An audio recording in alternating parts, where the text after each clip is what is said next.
Hello everyone. Here I am discussing about share forfeiture and reissue of share capital. ठीक है, share capital का एक important part है forfeiture and reissue. इसके मैं आपके साथ इम्पॉर्टेंट पॉइंट डिस्कस करूंगी.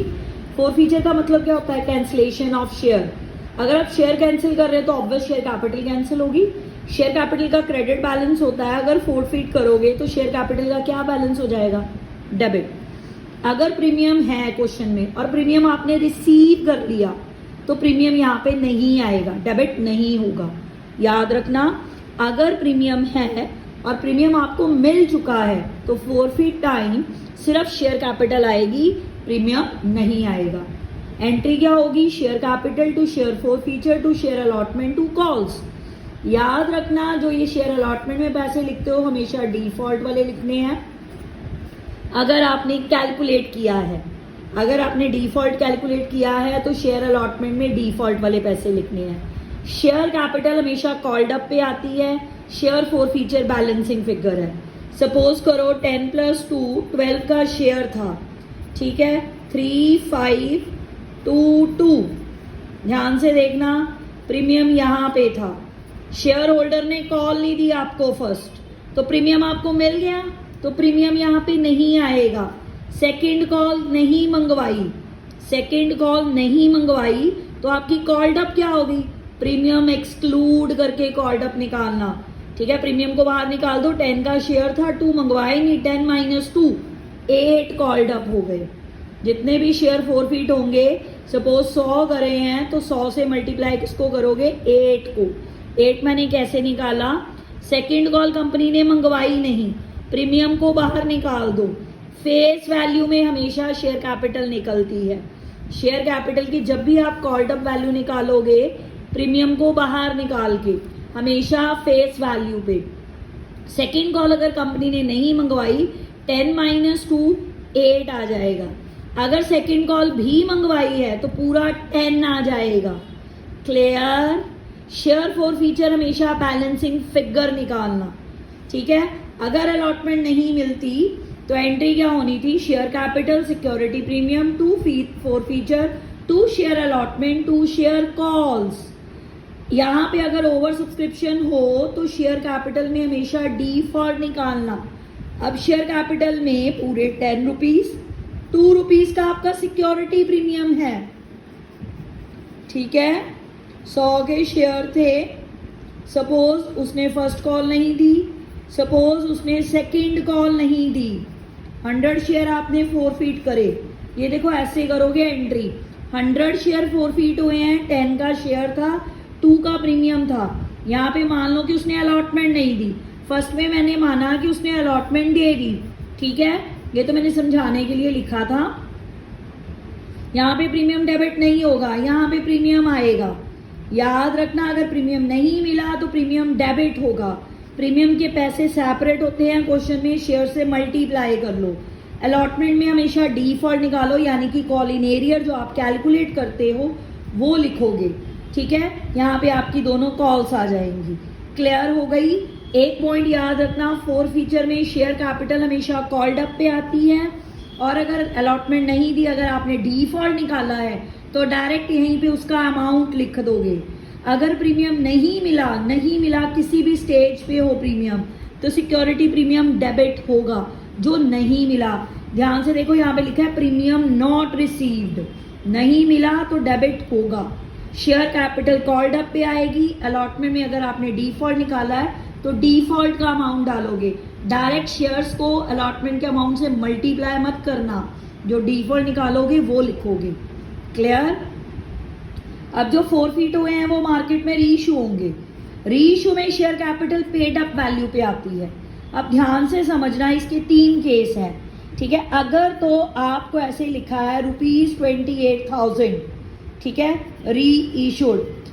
अगर आपको रीइशू के टाइम अमाउंट गिवन है रुपीज में तो ये डायरेक्ट बैंक में जाएगा, याद रखना. और शेयर कैपिटल में क्या आएगी?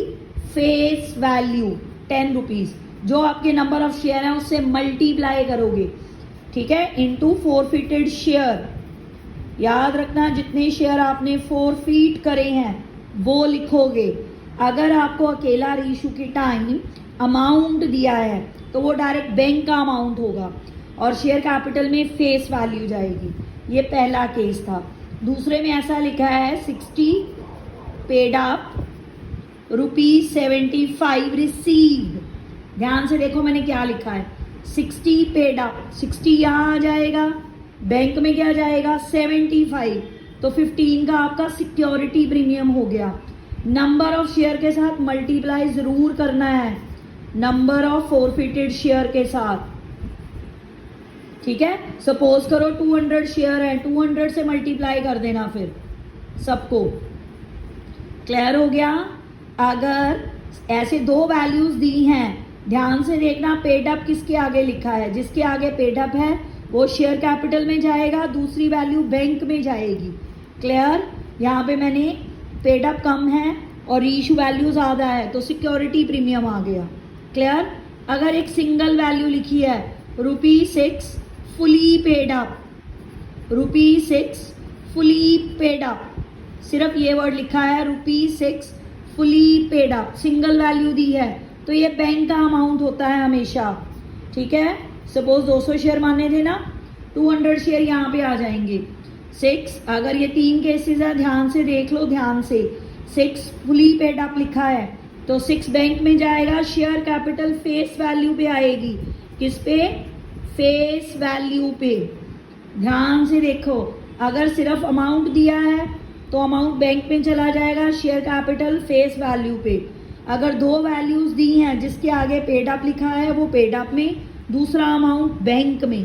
अगर एक ही वैल्यू दी है रीइशू की एंट्री में, 6 फुली पेड अप लिखा है, 6 बैंक में, 10 शेयर कैपिटल में, ₹4, यहाँ पे बैलेंसिंग फिगर शेयर 4 फीचर आ जाएगी क्योंकि 10 का शेयर था, 6 पे रीइशू हुआ, 4 का आपको लॉस हुआ। लॉस किस में ट्रांसफर करोगे? शेयर 4 फीचर अकाउंट में। क्लियर है। कई बार ना एक आधा क्वेश्चन ऐसा भी है जिसमें अमाउंट और ऐसे लिखा है,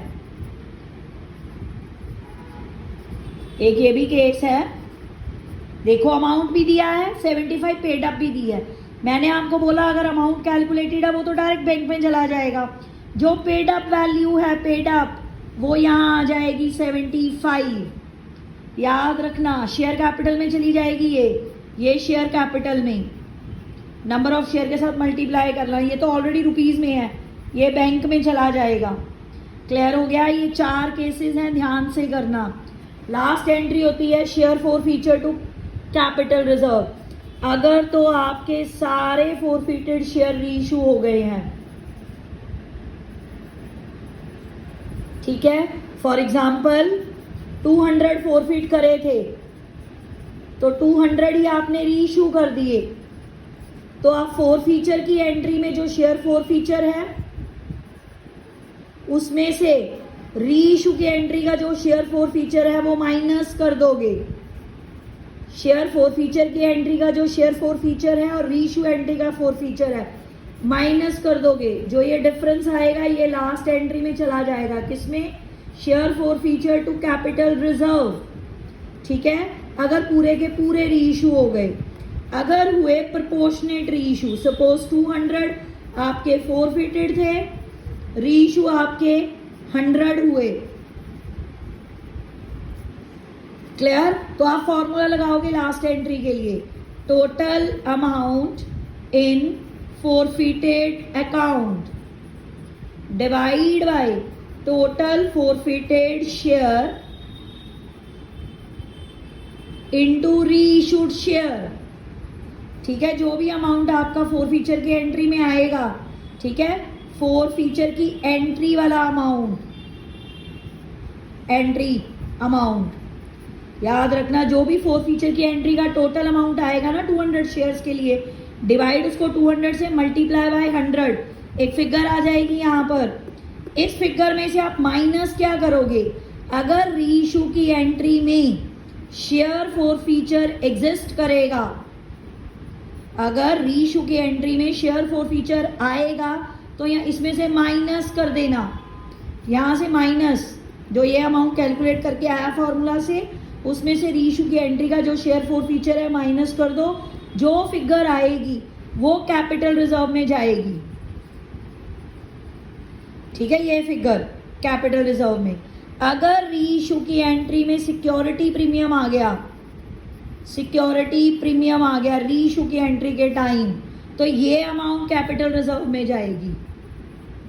ध्यान से समझना, अगर फोर फीचर के टाइम, री इशू के टाइम फोर फीचर आया, फॉर्मूले के बाद जो कैलकुलेट करके अमाउंट आया उसमें से माइनस करके जो फिगर आएगी कैपिटल रिजर्व में जाएगी। अगर री इशू में सिक्योरिटी प्रीमियम आ गया, जो फॉर्मूला निकाल कर आपकी फिगर आई है वो डायरेक्ट कैपिटल रिजर्व में चली जाएगी। क्लियर हो गया? एक पॉइंट याद रखना, फोरफीट में शेयर कैपिटल कॉल्ड अप पे, री इशू टाइम पेड अप पे। अगर सारे फोरफीट नहीं हुए तो ये फॉर्मूला लगाना है, प्रोपोर्शनेट करोगे आप। Clear? Thank you very much.